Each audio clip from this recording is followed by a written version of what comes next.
me, mister, do you have the time?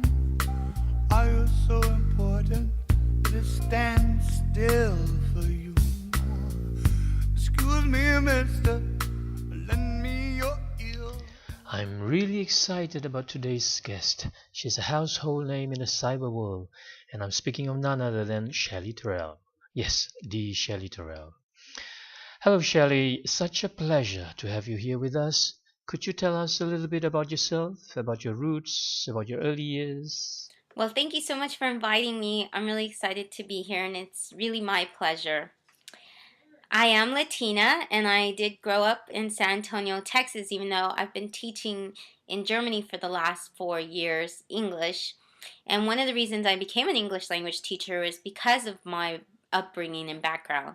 When my parents were young, they weren't able to attend school. They spoke Spanish, so my dad made sure so that way we would graduate and that way we would all be able to have a chance at an education and be able to go to college. He wanted to make sure that we had those opportunities, so he gave us American names, and he also made sure that we didn't speak any Spanish so that way we wouldn't get any trouble. And the way that I learned Spanish was by visiting my grandparents. They would take care of us a lot while my parents worked, and so I was able to learn a little about my roots and things like that. But I noticed that a lot of students don't get to do that, and I think it's really important that students learn more than one language and they're really able to embrace their culture. And in my experience, I've found this to be more successful. Shelley, you majored in English, but you also minored in communication and electronic media. Isn't that right? Could you tell us about that? Yes, I also do communication and electronic media, and I think that's one of the reasons why I'm kind of good at this social media, is what people tell me. And what I wanted to do when I was going to college, I didn't really know what I wanted to do. I started with Toastmasters, and I did a lot of speaking engagements when I was in high school. I went to a magnet school which specialized in business, and I became class president. And one of the things about that, one of the roles was that I had to speak to people from Fortune 500 companies and big companies here and really just kind of get them to support us financially to be able to continue the school. So since I had to do this, I learned how to speak quite well, and I had professional speaking lessons, and I really enjoyed it after a while. At first I was really scared, and because of my roots, I wasn't the best public speaker in the world. I remember that I used to spit a lot, so one of the things that I did was that my public speaking coach, Miss Steckling, she used to make me put a marker, big fat marker in my mouth, and this helped me with my pronunciation and enunciate. And still, you'll sometimes hear me mispronounce words. So, with this kind of background, I didn't know what I really wanted to do in college, and so I really did love communication. I started studying different types of communication theory out there, like social theory and just the way people talk to each other and society talks to each other, and different types of ways that we can make web pages and websites and presentations more visually appealing. So I had classes like visual rhetoric, and I also got to learn things like Flash and do really cool things like research The Simpsons to see their visual element. After you graduated, you started work right away in education. Wasn't it true? I did start working right away in the ESOL sector, and one of the reasons why was because when I graduated, I didn't really know what to do with my degree. I had an English degree, and then I had this communication and so electronic media, and I was doing freelance work web for a babysitting site, and so I would write the letters like the Santa Claus letters and the Easter Bunny. So I hope no kids see this because this was for me.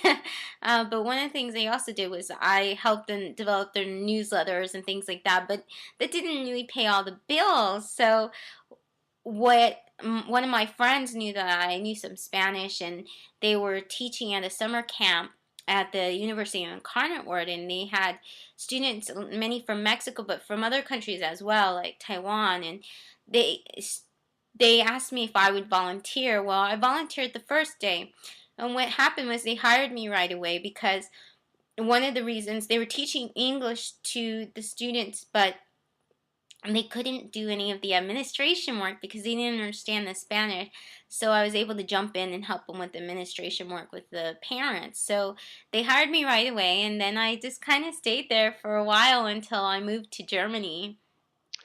Now, Shelley, you seem to be doing so many things at any one time. Have you always been like this? Yes, I've always had at least three jobs since about, I would say, 1991. I started working as an administrator for my church back then, and I quickly became a leader for my church. And we worked in an inner city church, and so my father was always someone who was constantly doing projects and was constantly helping people and volunteering, and so he would have us volunteer a lot. And so my father also had this habit where he only sleeps 4 hours a day, and I often tell people that he used to wake us up and he used to say, okay, we're gonna do this now, we're going to the beach. And so he got kind of bored, and so he would have us tag along with him. And so now I got used to this routine of only sleeping 4 hours a night. So usually my time of sleep is 4 to 6 hours. Six is really good. And if I get 7 or 8, that's a little too much sleep, and it's really difficult for me to function. Practically everyone who's connected knows Shelley Terrell. You have thousands and thousands of followers in Twitter. Tell me, how did you become so well known? I think that I just, back to the original question of communication, I think I just get it a little bit how these social media outlets work, because and tools, because it's something I studied for a long time, the theory behind communication and also nonverbal communication, electronic media itself, and something that's always fascinated me.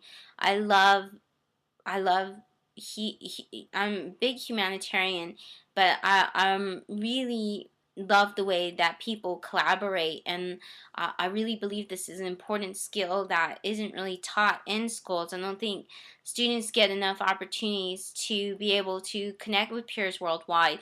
So when I found Twitter and other different social media tools, I just really was enthused by it. And I think with anything you're really enthused about and that you're really passionate about, you just jump into, and you're all fired up and you want to learn everything about it. And so when I first did when I first started on Twitter, I just didn't get it. I actually did it. I was shells in Germany, and I was doing it just with my sister, so I didn't get it at that point. But then 3 months later, I became Shell Terrell, and I started connecting with educators, and I did this by searching Twitter teachers and came up with this great wiki and started following Larry Ferlazzo and Sue Waters, and they really just supported me. And I just, at the time I was in Germany and I was completing my master's, and I felt kind of isolated. I didn't have the same network of educators that I worked with and collaborated with at the school in Texas, because I had just moved to Germany to teach English.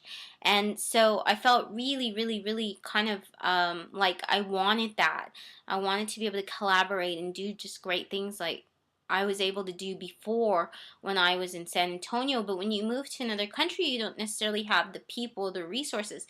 But online, you always do. And one of the great things that was appealing to me was that it doesn't really change. The people you connect with online, you can connect with for years. It's not like the internet or the cloud, as they now say, it is going anywhere. So it's just something that I was really enthusiastic about. And so I started collaborating, and I started jump starting a lot of projects such as EdChat. And with all these projects, I had people collaborating with me. And one of the things too is that if somebody would say something on an EdChat, they would say, "Oh, well, I think this is a great idea."